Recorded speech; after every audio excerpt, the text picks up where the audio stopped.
राधे राधे गुरुजी। जी। हमारे mummy papa ने हमें घर से निकाल दिया है। क्यों? नहीं पता, पर ना मेरी सौतेली माँ है, उसने मुझे घर से निकाल दिया है। तो अब आप कहाँ रहती हो? हम तो ना कल ही यहाँ पर आए थे, कल आपसे बात करने की कोशिश नहीं नहीं, की, बात आप नहीं हो रहा था। जब घर से निकाला गया आपको तब हाँ। आप कहाँ गई? हम ना हम परसों ही आए थे यहाँ पर। तो माँ ने कब निकाला?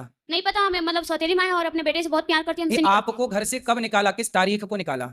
हमें हाँ। आज 14 है, 13 को निकाला था। 13 को। हाँ 13 को। तो आपकी माँ कहाँ रहती हैं? छत्तीसगढ़। छत्तीसगढ़। हाँ। तो आपके भैया वहीं है छत्तीसगढ़ में? नहीं, मेरा कोई नहीं है।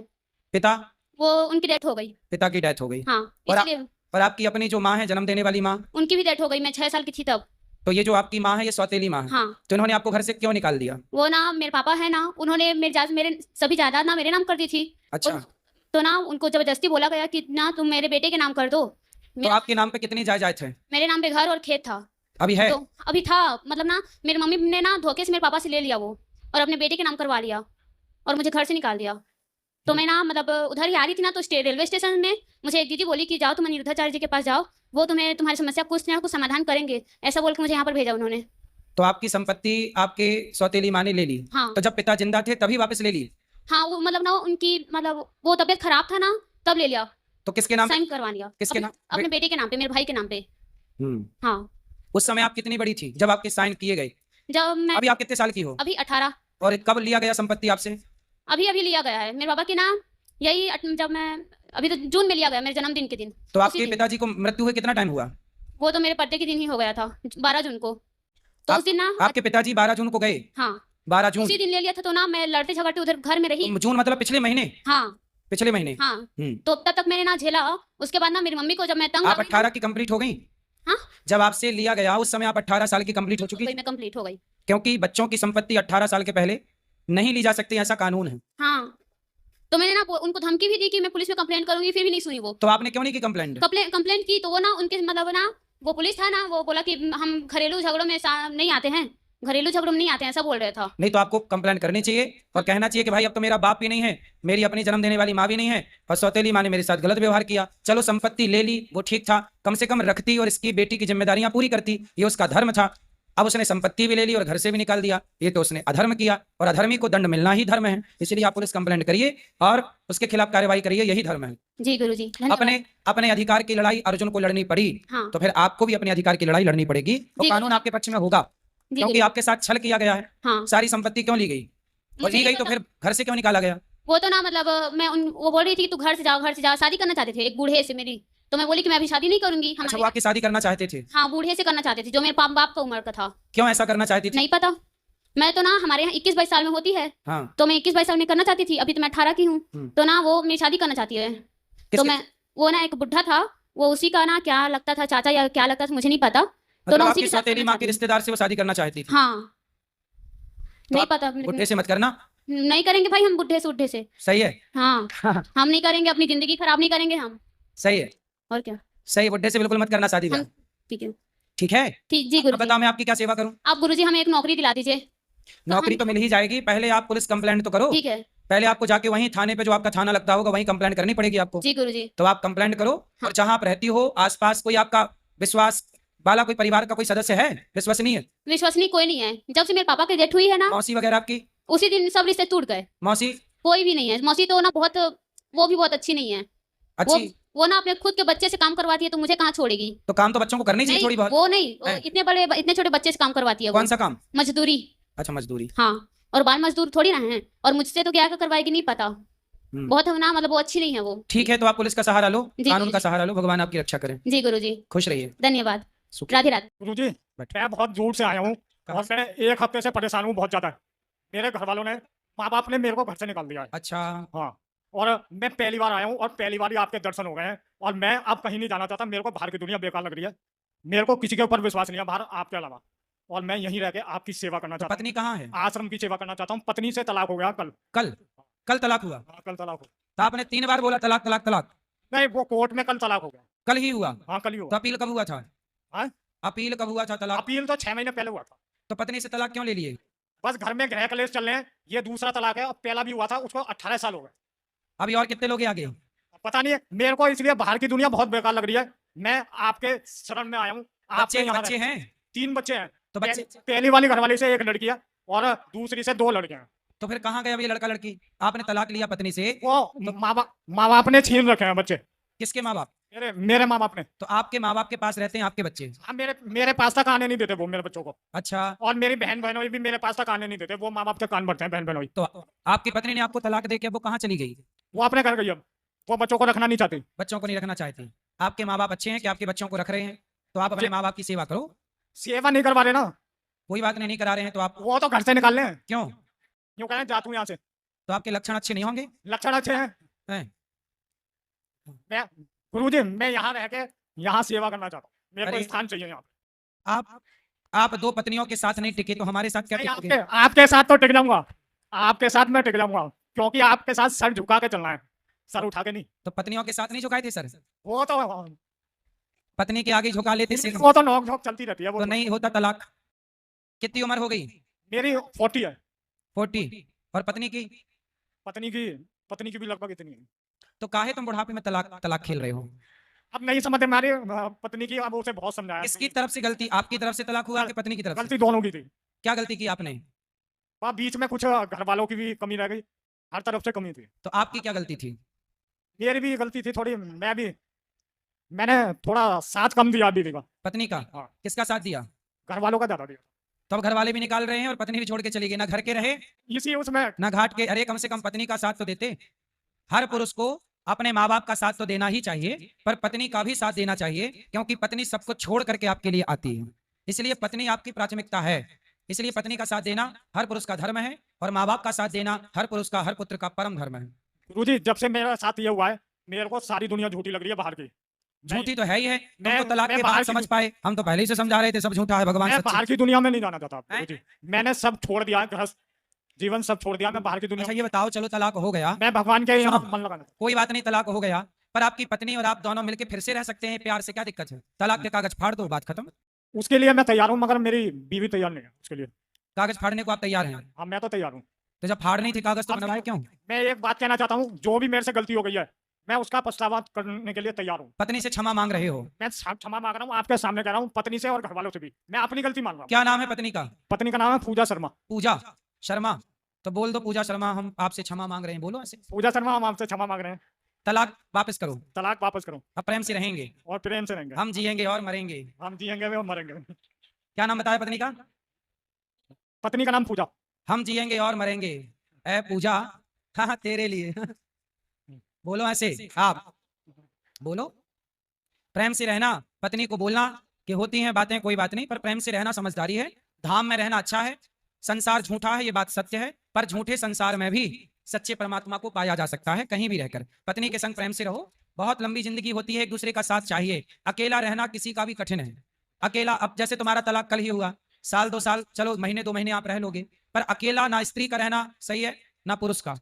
इसलिए साथ में रह करके ईश्वर की आराधना किया जाए, इसी से हम सबकी भलाई है। गुरुजी, वो आपको सुनती है टीवी पे, हैं? आप एक मैसेज यहीं से बैठे बैठे मैसेज दे दो उसे। दे तो दिया कि तलाक के कागज फाड़ो, प्रेम से रहो, और आप अब बिल्कुल सॉरी बोलो कान पकड़ के कि हम गलती नहीं करेंगे। मैं कान पकड़ के सॉरी बोल रहा हूँ।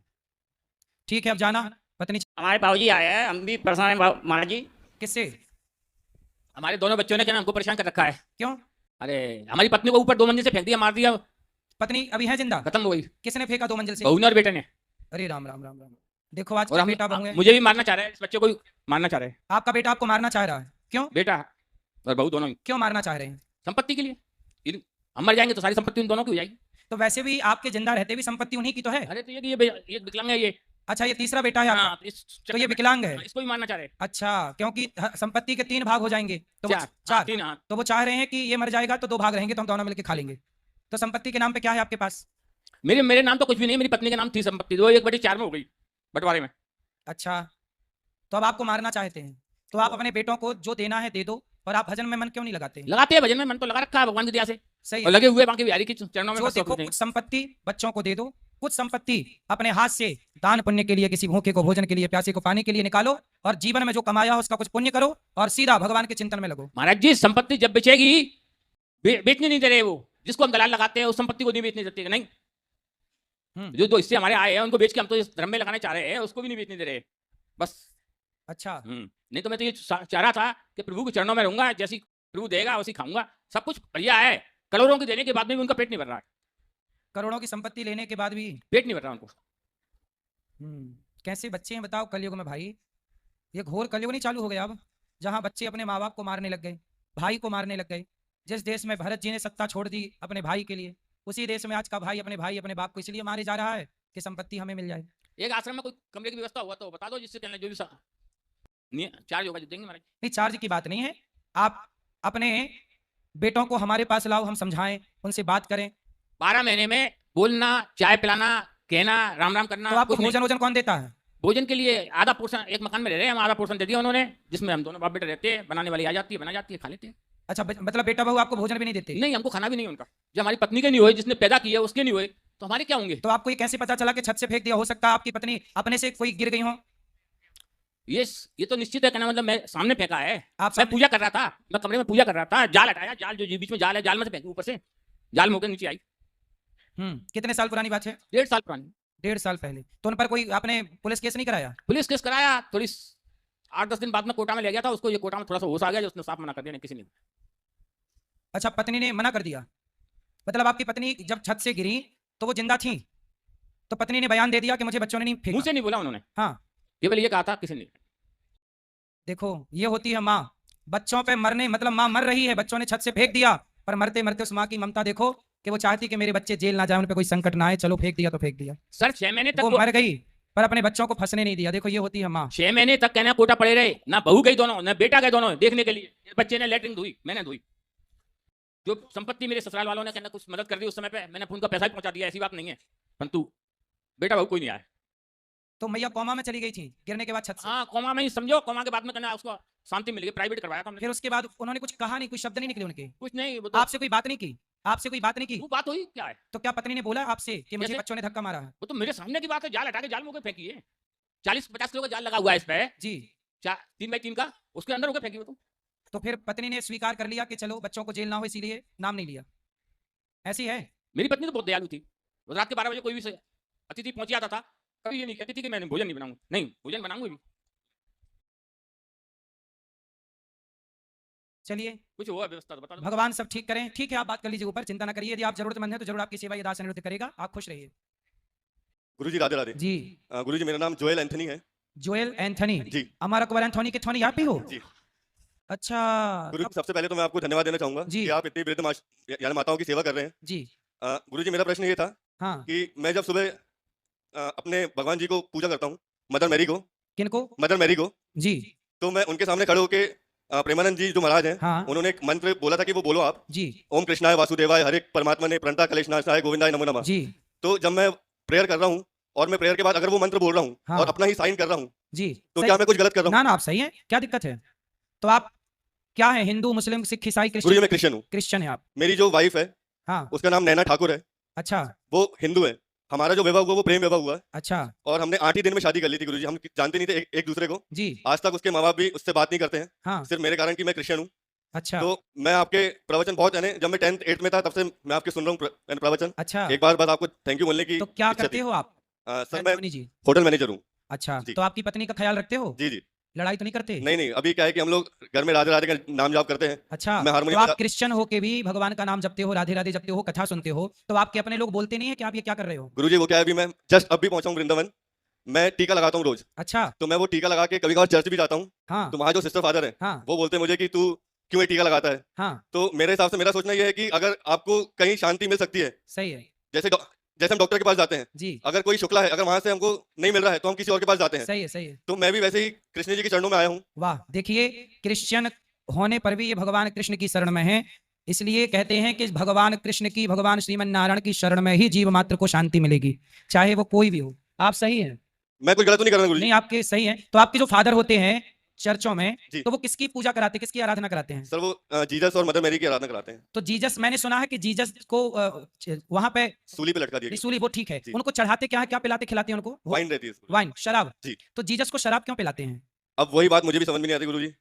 अच्छा। मैं हमारे यहाँ तो शंकर जी को दूध पिलाते हैं, जल चढ़ाते हैं। आपके यहाँ शराब क्यों पिलाते हैं, ये मेरे को समझ में नहीं आया, इसलिए मैं आपसे पूछा, क्योंकि आप क्रिश्चियन हैं। नहीं गुरुजी, मुझे उन सब चीजों से कोई दिक्कत नहीं है। मेरा बस तो आपसे मिलने का बस यही उद्देश्य था कि जहाँ पे मन की शांति मिलती है हमें वहाँ जाना चाहिए कि नहीं जाना नहीं, चाहिए। जाना तो चाहिए। मैं आपसे पूछ रहा हूँ कि ऐसा क्यों है, शराब क्यों पिलाते हैं? कारण क्या उसके पीछे का? गुरुजी वो ऐसा है कि जब जीसस जब सूली पे लटकने वाले थे जी तो उन्होंने अपने 12 शिष्यों को बुलाया था। जी एक दिन या 2 दिन पहले, मुझे मालूम नहीं, हाँ एक दिन पहले बुलाया था और बोला था कि ये शराब मेरा लहू है और ये जो रोटी मैं दे रहा हूँ ये मेरा शरीर है, जी। तो इसे आप ग्रहण करो।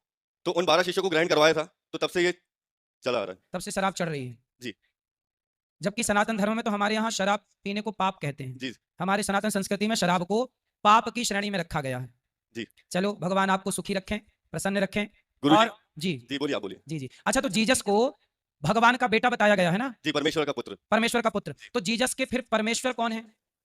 इतना मुझे नहीं मालूम गुरुजी, मैं बचपन यदि से जीसस स्वयं परमेश्वर के पुत्र हैं जी। तो आप चूंकि क्रिश्चियन हैं इसलिए मैं आपसे पूछ रहा हूँ जी। कि जीसस के पिता अर्थात उनके परमात्मा परमेश्वर कौन है? वो सिर्फ परमेश्वर ही बुलाते हैं हम लोग। परमेश्वर बुलाते जी हैं। हाँ। तो वो परमेश्वर की आकृति क्या, कौन है वो, क्या कैसा दिखता है वो परमेश्वर? मुझे नहीं मालूम जी, मेरे लिए तो परमेश्वर और श्री कृष्ण है। अच्छा, मतलब परमेश्वर मतलब श्री कृष्ण। वाह, ये बहुत अच्छी बात कही आपने कि परमेश्वर मतलब श्री कृष्ण। सही है क्योंकि क्या है गुरुजी की उनकी कुछ कुछ, जैसे प्रेमानंद जी जो महाराज हैं, जी। उनका उपदेश मैं नहीं सुनता था। मेरी जो वाइफ है उसी ने पहली बार मुझे सुनाई थी, और उनका उपदेश इसलिए अच्छा लगता है क्योंकि वो कुछ बनावटी बातें नहीं कहते हैं। जी जो उन्होंने महसूस किया अपने पूरे जीवन में, जिस जिस चीज से वो गुजरे हैं, जी वो सिर्फ यही कहते हैं कि आप ये चीज मत करो, सही तो इससे आपका सही हो जाएगा। सही है और वो ये भी नहीं कहते कि आप बिल्कुल करो ही करो। सही है किसी को यानी दबाव नहीं है, जी जिसको करना है वो करो, जिसको नहीं करना है वो करो। अब जैसे कई हिंदू ऐसे हैं जो उनकी बातें सुनकर भी नहीं करते, लेकिन मैं क्रिश्चियन होकर मैंने करा, वो सही। मेरी इच्छा थी। बिल्कुल बिल्कुल। तो मैं बस आपको धन्यवाद देना चाहता हूँ कि आप इतनी माताओं की सेवा कर रहे हैं गुरुजी, और खासकर मैं यहाँ भोजन करने आया था आपके यहाँ। तो अच्छा लगा। जी जी। देखिए गौरी गोपाल जी की रसोई में हिंदू आओ, मुस्लिम आओ, क्रिश्चियन आओ, सब लोगों का पेट भर रहा है। ये सेवा है मानव जाति की। पता नहीं किस रूप में भगवान भी आकर भोग लगाते हो। चलो, आपको कैसा लगा यहाँ की रसोई सेवा, कैसी लगी? मैं बहुत बार आ चुका हूँ गुरुजी अपनी वाइफ के साथ। तो यहाँ की सेवा व्यवस्था कैसी लगी आपको? अच्छी सेवा है गुरुजी। सबको भोजन भरपेट मिल रहा है? जी जी, भरपेट मिलता है, जितना चाहिए उतना तो मिलता कोई है। भेदभाव तो नहीं है यहाँ? नहीं नहीं गुरुजी, कोई भेदभाव नहीं। चलिए, मैं बस आपका थैंक यू करना चाहता हूँ गुरुजी। थैंक यू गुरुजी। क्यों थैंक यू करना है मेरा? आप सेवा कर रहे हैं व्रत माताओं की। अच्छा, धन्यवाद जी, धन्यवाद, खुश धन्यवाद। खुश जय श्री राधे। महाराज जी राधे राधे। जी। महाराज जी मैं पंजाब लुधियाना डिस्ट्रिक्ट माछीवाड़ा से आई हूँ। मेरा नाम किरण है। महाराज जी मैं पूछना चाहती हूँ, जो हम लोग निर्जला एकादशी का व्रत करते हैं ना, उस दिन पिछले सालों में हमारे चाचा ससुर की उस दिन डेथ हुई थी, तो क्या हम उस दिन जो हम दान दक्षिणा या फिर जो हम लोग व्रत करते हैं उसका हमें फल नहीं मिलेगा? क्यों नहीं मिलेगा? मिलेगा महाराज जी। अच्छा जी महाराज जी, दूसरा प्रश्न मेरा ये है कि बहुत से लोग ये कहते हैं महाराज जी ने इतना दान में लिया, इतना कुछ बना लिया है। कौन? लोग संसार के ऐसे बोलते हैं, किसको? बोलने वाले बोलते हैं ना, उनसे फिर हम क्या कहें क्या बोलते हैं लोग? कि महाराज जी इतना दान लेते हैं, इतना कुछ बनाते हैं। तो बोले भैया आप कर लो 300 माताओं की सेवा, 25-30 हजार लोगों को रोटी रोज आप दे दो, सेवा कर लो धाम में आके। बोले आपका हाथ किसने पकड़ा, आप भी करो। जी बोले आजकल तो बेटे को उसका दोस्त नहीं देता, उसका बाप नहीं देता। जी यदि आप में काबिलियत नहीं होगी तो आप कुछ नहीं कर पाओगे, और काबिलियत होगी तो सब कर पाओगे। जी 30,000 लोग यहाँ भोजन करते हैं नित्य। बोले आप अपने घर पे करा लो जी रोज। जी हाँ, बोले बोलना अच्छा है, बोल लो, गाली ही तो देनी है किसी को, जी कोई पैसा थोड़ी लगता है उसमें। जी भाई करने में ना पैसा लगता है, करने में मेहनत लगती है, दिमाग लगता है, जी पर ना गाली देने में तो कुछ नहीं लगता, 4 शब्द निकालो हो गया। जी अब यहाँ 308 वृद्ध माताएं हैं, जी आप समझते हैं कितनी बड़ी जिम्मेदारी है उनको हॉस्पिटल ले जाना। आप अपनी एक माँ की सेवा नहीं कर पा रहे हैं। लोग जो बोल रहे हैं उनसे पूछना कि भाई तुम कितना, 150 बच्चे यहाँ पढ़ते हैं, जी बोले तुम पढ़ा लो 4 बच्चों को किसी में फ्री में, किसी बच्चे को फ्री में पढ़ाओ, करो व्यवस्था।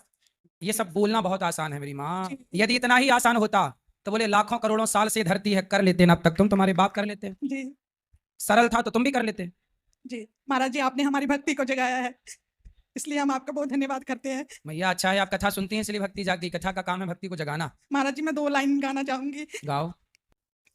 पकड़ लो हाथ बनवारी, नहीं तो डूब जाएंगे, हमारा कुछ न बिगड़ेगा, तुम्हारी लाज जाएगी। खुश रहिए, बहुत सुंदर। महाराज जी मेरे पति जी को राधे राधे बोल दीजिए, उनका नाम अनिल कुमार है। अच्छा, हाँ जी भगवान सुखी रखे अनिल कुमार जी को। राधे राधे बोल दीजिए। राधे राधे अनिल कुमार जी को। राधे राधे अनिल कुमार धन्यवाद जी। महाराज जी, थैंक यू।